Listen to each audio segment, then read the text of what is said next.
OK.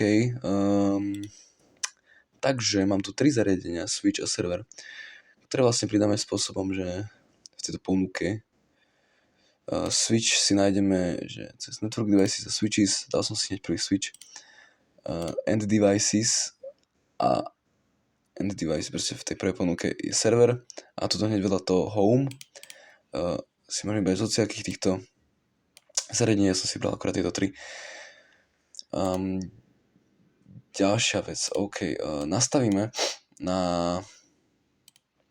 servery IPčku si, ja som si to nastavil tuto. Môžete tam dať viac menej ľubovnú, ale toto je, ktorú som zvolil ja.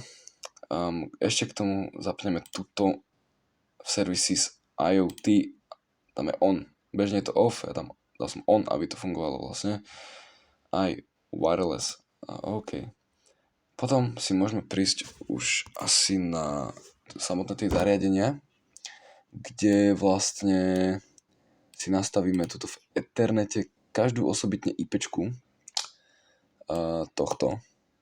No tu musíme sa iné IPčka. Musíme mať každé z tých zariadení, musíme mať akoby inú IPčku, čo vlastne znamená, že iba stačí zmeniť to posledné číslo a bude to fungovať.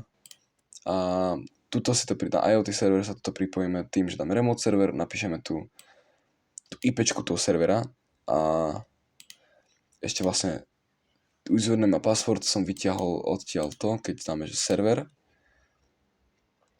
dáme, že desktop, ale web browser, čiže vlastne toto budeme robiť všetky tie podmienky.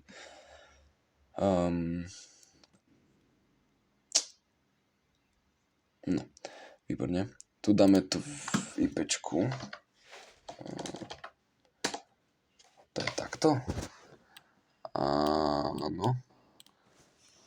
A tu, keď nemáte ešte účet, tak dáme tak sa dať signuť, ale som ten účet už vytvoril. A dal som iba, že meno a že admin. Prihlásime sa.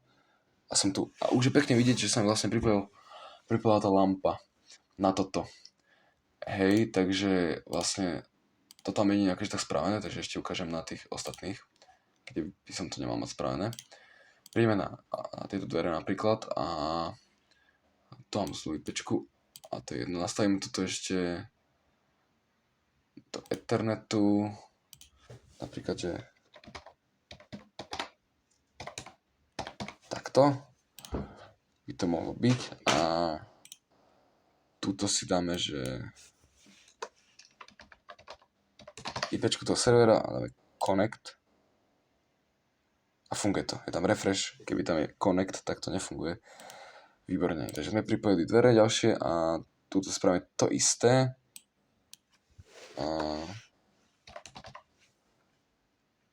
A ešte stavíme túto IPčku, ktorá vlastne tiež musí byť o číslo iná. Čiže to je takto. Napríklad malo by to fungovať. Som mi to automaticky to pripojilo, takže tak. Dobre. Ďalšiu vec, ktorú spravíme, bude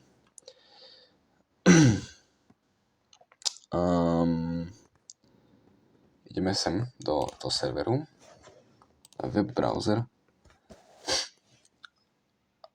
a ideme nastaviť tie podmienky. Napíšem si to tu IPčko, by sme sa mohli prihlásiť.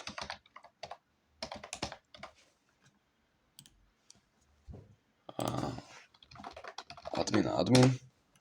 A mám tu všetky tie 3 moje zariadenia. Takže môžem napríklad využiť toto. Vidíte, že to má akože 3 módy, takže zapnuté, vypnuté, alebo že to je iba tak, že niečo medzi, že je iba slabo zapnuté. Príjme to conditions, tam je add a budem, že light on. Dáme, že IoT 2.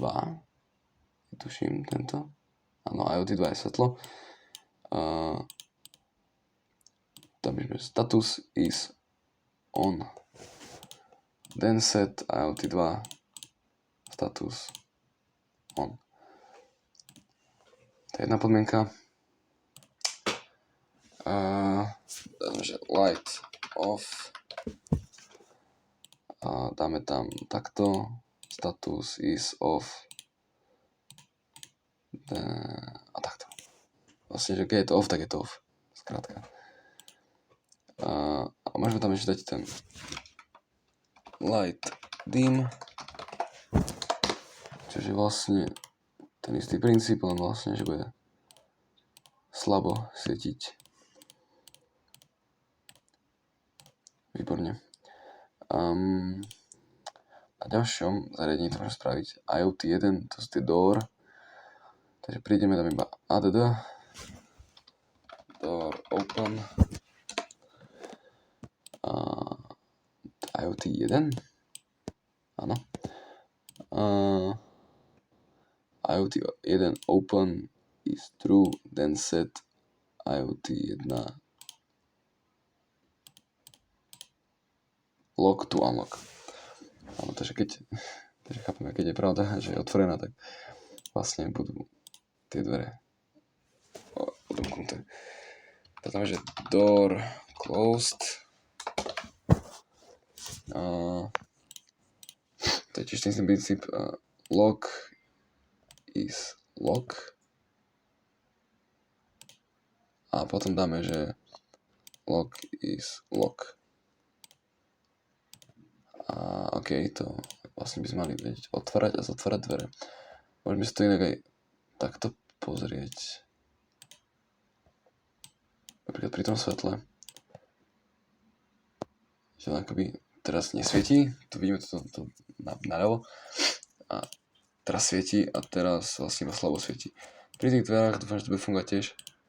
A funguje to tiež. Teraz zavreté, zamknuté teda, lebo je červený zámok. Teraz je odomknuté, úplne zelený. A ešte môžeme spraviť tie garážové dvere. Garáž open. IoT 0. On is true. Then set IoT 0. On is true. To znamená, že budú otvorené a druhá podmienka. Garáž closed. IoT 0 on is false. IoT 0 on is false. A teraz by to malo fungovať s tým, že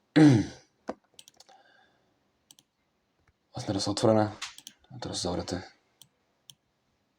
Ďakujem. Vaša.